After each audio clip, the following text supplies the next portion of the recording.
Hello friends, నేను మీ Jayadev. Welcome to my channel. I would like to discuss about an interesting and important point for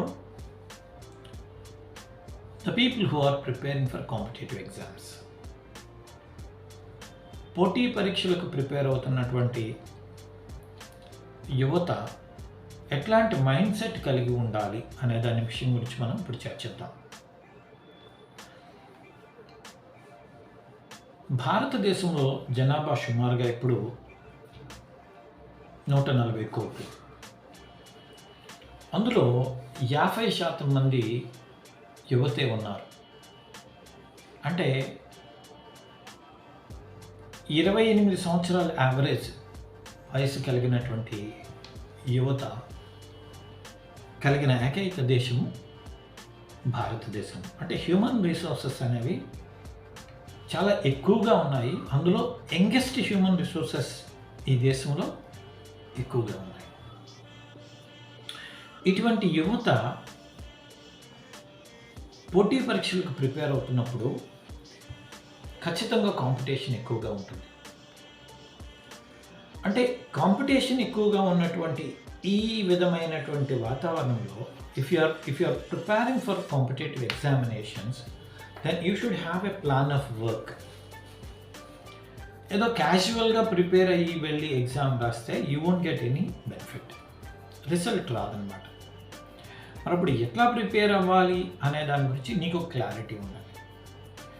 you should have a clear cut vision అన్నమాట and plan of work. నీకు నీ లక్ష్యం ఏమిటి అనే దాని మీద క్లారిటీ ఉండాలి. అట్లాగే ఆ లక్ష్యాన్ని చేరుకోవడానికి ఒక ప్రణాళిక కూడా ఉండాలి. రెండవది ఏంటంటే, నీ లక్ష్యం పెద్దదైనప్పుడు ఆ లక్ష్యాన్ని చిన్న చిన్న పార్ట్స్గా నువ్వు బిట్స్ అండ్ పీసెస్గా విడగొట్టి చిన్న చిన్న లక్ష్యాలని ఏర్పాటు చేసుకొని ఆ చిన్న చిన్న లక్ష్యాలని నువ్వు ఫస్ట్ క్రాక్ చేసుకుంటూ వెళ్ళాలి. ఒక పెద్ద గోల్ ఉంది, ఆ పెద్ద గోల్ని నువ్వు రీచ్ కాలేవు ఒకేసారి. అప్పుడు ఏం చేయాలి? ఆ పెద్ద గోల్ని చిన్న చిన్న గోల్స్ని అచీవ్ చేసుకుంటూ వెళ్ళాలి.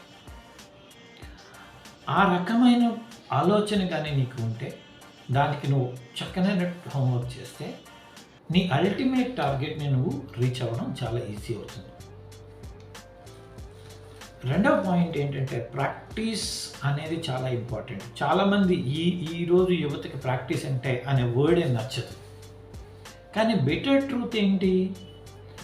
దో you are having excellent knowledge, but if you are not going to put your efforts, then you won't get result. అద్భుతమైనటువంటి తెలివైన వ్యక్తి కావచ్చు, కానీ ఆ తెలివితేని సద్వినియోగపరుచుకొని ఒక ప్రణాళిక ప్రకారము నువ్వు హార్డ్ వర్క్ కానీ చేయకపోతే నీకు రిజల్ట్ రాదు. కాబట్టి నువ్వేం చేయాలి?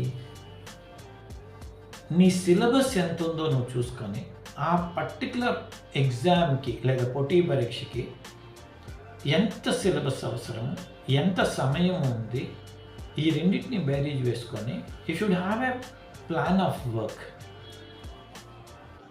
And consistency is very important. ఈరోజు నేను 10 గంటలు చదివాను, రేపు అసలు పుస్తకం తీయలేదు, ఎల్లుండి మళ్ళీ ఒక 15 గంటలు చదివాను, అదతో 6 రోజులు పుస్తకం తీయలేదు. This won't give good result. So make sure that you should know your target, you should have a plan of work, and then that your target should be divided into small targets, and then you should do industry. సహజంగా పోటీ పరీక్షలకు prepare అవుతున్న వాళ్ళకి ఉండే సమస్య ఏంటంటే, వాళ్ళు బాగా ప్రిపేర్ అవుతారు, బట్ ఎగ్జామ్కి వెళ్ళేసరికి ఎగ్జామ్ హాల్లో కూర్చునేసరికి వాళ్ళకి ఏమీ గుర్తురాదు. They can't recall. సో నాకు గుర్తు రాలేదండి, నేను రాయలేకపోయానంట. Now this is one of the major challenges for many people. You know why? The reason is, మీరు ప్రిపేర్ అవుతుండేటప్పుడు ఏ విధంగా ప్రిపేర్ అయ్యారనే చాలా important. You should train your brain. Brain అనేది ఒక న్యాచురల్ హార్డ్ డిస్క్. నువ్వు ఏ సమాచారం అయితే లోపలికి ఇస్తావో ఆ సమాచారం నీ సబ్కాన్షియస్ మైండ్లో రికార్డ్ అయ్యి ఎగ్జామ్కి వెళ్ళేటప్పుడు ఆ పేపర్లో క్వశ్చన్ చదువుకునేటప్పుడు ఆ క్వశ్చన్ అర్థం చేసుకుంటే సబ్కాన్షియస్ మైండ్లో ఆల్రెడీ ఫీడ్ చేసిన సమాచారం అది రీకాల్ అవుతుంది బయటికి. అప్పుడు నువ్వు ఆన్సర్ చేయగలుగుతావు. కానీ మనం ఏం చేస్తాము, చదివేటప్పుడు ఫోకస్డ్గా చదవకపోవటం వల్ల మనం ఆ ఇన్ఫర్మేషన్ రీకాల్ చేయలేకపోతాం అన్నమాట. అందుకోసం ఏం చెప్తాడంటే, if someone wants to have good memory, ఎవరికైనా ఒక మంచి జ్ఞాపక శక్తి కావాలి అంటే 2 విషయాలు అవసరం అని చెప్తాడు. ఒకటి, నువ్వు చదివే సబ్జెక్టు పట్ల ఇంట్రెస్ట్ ఉండాలి. రెండవది ఏంటంటే, నీకు చాలా ఇంపార్టెంట్ ఏంటంటే, నువ్వు ఒకసారి సబ్జెక్ట్ చదివేసావు, పక్కన పడేసావు, ఎగ్జామ్కి వెళ్ళి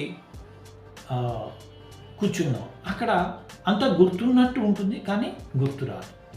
ఎందుకు? ఒకసారి చదివావు, అది ఫీడ్ అయింది కానీ రిపిటేషన్ లేదు. ఒకసారి చదివితే సరిపోదు కదా. నువ్వు ఒక విషయాన్ని, ఒక కొత్త విషయాన్ని తెలుసుకునేటప్పుడు దానికి రివిజన్ ఇవ్వాలి. నువ్వు ఎంత బాగా రివిజన్ చేస్తే ఎగ్జామ్ హాల్లో అంత క్విక్గా రీకాల్ అవుతుంది బయటికి. So that is very important. Next ఇంకొక ఇంపార్టెంట్ పాయింట్ ఏంటంటే, చాలామంది యువత ఏం చేస్తారంటే తమ హెల్త్ని పనంగా పెట్టేసి